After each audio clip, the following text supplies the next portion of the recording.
Folks, $5,000 can be claimed right now by many Americans. Negotiations are beginning on boosted cash payments that would actually help provide financial aid to many low-income households. Here is the latest news on another round of stimulus checks. The Alaska Senate approved a state spending package, and that includes spending cash payments of $5,500 for people in Alaska. The package includes dividends of about $4,200 to residents this year, as well as energy relief. These energy relief checks are about $1,300. The vote in Alaska comes as a number of other states are considering sending more direct payments to their residents as Americans continue to grapple with record high inflation and rising gas prices, driven by the crisis. The package passed 15-5 and was sent to the House, and it will be decided whether to agree with the Senate version. The House approved a version of the budget last month, and that included a dividend of roughly $1,250 and a $1,300 energy check. Lawmakers in recent years have been divided over the size of the dividend, traditionally paid with earnings from the state oil's wealth fund, known as the Alaska Permanent Fund. During a debate on the budget, the Senate voted 10-9 in support of a dividend of about $4,200. The cost for the size dividend would be nearly $2.8 billion, while the cost of the proposed energy payment is estimated at $840 million. Supporters of the Senate budget argued that Alaskans could use the financial help, while critics raised concerns about the possible fiscal consequences. The Alaska House Speaker was critical of conservative lawmakers in the state Senate for voting for a budget that could dip deeply into the state's savings. And also, everybody, over 300,000 low-income essential workers across Massachusetts will begin receiving their second round of stimulus checks this week. The $500 payment is scheduled to be mailed out starting Monday as part of the Baker's administration crisis employee premium program. The first set of these payments were announced in February and distributed to around 480,000 people in March. This round offers another $165 million in relief funding to an estimated 330,000 eligible residents in June. Eligibility is based on Massachusetts tax returns for 2021. To qualify, you have had to make at least $13,000 and seen the total income at or below 300% of the federal poverty level. For a household of one person, that level was around $38,000. For a family of four, that would be up to $79,000. Those who received the payment in the first round or who received unemployment benefits in 2021 are not eligible for this, however. Massachusetts executive branch employees who received a one-time crisis-related payment from the state are also ineligible. The first round of payments was determined by 2020 state tax returns and followed similar criteria. Now, while there was much talk about a pending recession as the Federal Reserve takes steps to tamp down high inflation, recent reports on the health of the economy show cooling but still going strong. This is good news for the White House as the American public becomes increasingly concerned. Amid rising inflation and high gas prices, federal legislation that provide Americans with a fourth economic payment remains stalled in Congress. Democratic Representative Mike Thompson announced that he was introducing new legislation that would send eligible Americans energy rebate checks, titled the Gas Rebate Act of 2022. The legislation, which was co-sponsored by Representatives Larson and Underwood, came amid rising gas prices in the United States. Thompson sent a statement announcing the legislation. Americans are feeling the impact at the pump of the crisis, and right now we must work together. Folks, do you believe that President Biden should do more for the stimulus checks and the American people? Tell me what you think in the comments. Taxes go up by 1 penny. So the overwhelming majority of the American people would not see any increase in their taxes under this proposal.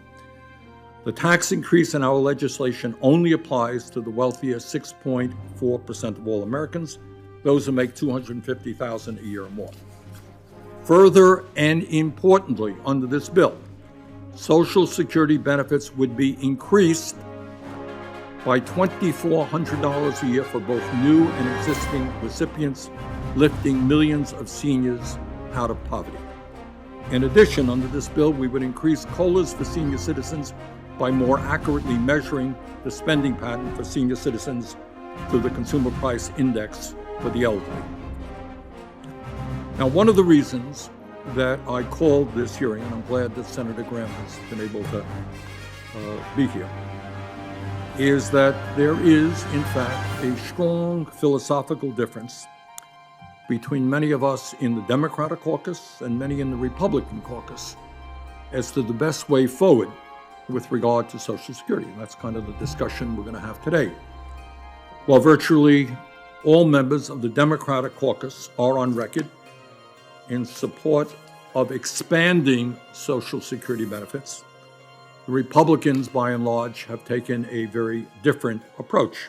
And I'm delighted, and I hope they will show up, that some of the Republicans who have taken strong positions on this issue, I see Senator Romney's here, I'm glad that is the case, look forward to hearing from him, that some of the Republicans who have taken strong positions on this issue are on this committee. And I know that they're going to be explaining where they come from, and I look forward to that debate. Earlier this year, Senator Rick Scott, the chairman of the National Republican Senatorial Committee, released a plan that would sunset Social Security every 5 years, raise taxes on millions of seniors, and jeopardize the guaranteed income of 65 million Americans who depend on Social Security. Just a few months ago, the Republican Study Committee in the House introduced a bill that would raise the Social Security retirement age to 69 years of age over the next 8 years and privatize Social Security by allowing employers to divert payroll tax dollars into less generous private retirement accounts. Last year, Senator Romney, who is here with us, has opposed raising taxes on the wealthy to strengthen Social Security, introduced legislation to form a committee to propose cuts to Social Security behind closed doors. In 2020, Senate Republican leader Mitch McConnell told a Bloomberg reporter that, quote, he hopes to work with the next Democratic president to trim Social Security, Medicare, and Medicaid, end quote. In 2011, my colleague Senator Graham introduced legislation to raise the full retirement age to 70 by 2032 and index it to longevity.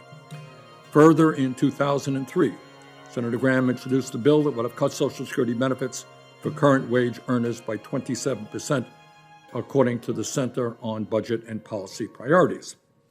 Now, as I think everybody knows, I don't often agree with former President Donald Trump. But this is what he said when he was campaigning for president in 2015. He was right. He said, quote, every Republican, this is in the Republican primary, every Republican wants to do a big number on Social Security. They want to do it on Medicare, and they want to do it on Medicaid, end quote. Well, let me be clear, we cannot allow that to happen.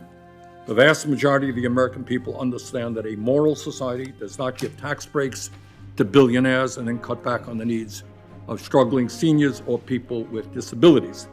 In fact, 72% of Americans support increasing, not cutting Social Security benefits by asking millionaires and billionaires to pay more into the system. So that is where we are right now. It's a great philosophical difference. I look forward to the debate. Some of us think that the very wealthiest people in this country are doing extraordinarily well, should in fact be asked to pay more into Social Security so we can protect millions of low-income and struggling seniors. Others disagree. And with that, I'm glad that Senator Graham has been able to come. Senator Graham. Senator Whitehouse has joined us, and we're happy that he's here. So we'll go right in. Thanks. Let me first ask a question of Mayor Romero. I visited your sister city, Phoenix, not long ago, and was told by the emergency management city director that they were having to redo the staffing for all of their first responders to deal with the problem of operating in extreme heat environments. That we needed to have more people available so we could rotate somebody through a fire or a crash site or whatever it was much more rapidly. In addition to the additional personnel required for that, they also had to have cooling crews ready to deploy when people were becoming overheated and needed overheating first aid. Are you seeing that in your city as well? Excellent question, Senator. Thank you. Climate change in Arizona is not, it's not as tangible as we see in other places like hurricanes and flooding. But what climate change is doing to our state is that we are... Welcome, Mr. President. Mr. President, we are so honored to welcome you to our iconic and historic Colorado landscape. I know you got to see some of our changing leaves on the ride up. This is a special site. This is a site that commemorates our military heritage, the brave ski troopers and 10th Mountain Division veterans in World War II. and of course, part of the natural backdrop of what makes Colorado special. I want to thank Senator Bennett, Senator Hickenlooper, Representative Neguse, Secretary Vilsack. We have Brigadier General Laura Clellan with us, the Adjutant General of Colorado and head of our Department of Veterans Affairs, Dan Gibbs, the head of our Department of Natural Resources. You know, protecting Camp Hill, the hallowed training ground, the birthplace of the 10th Mountain Division, celebrates Colorado's contributions to the World War II effort and, of course, the service of our proud ski troopers. Veterans of the 10th Mountain Division helped shape the modern ski industry, leading to Colorado's rise as a world-class outdoor recreation community, preserving our beautiful natural treasure.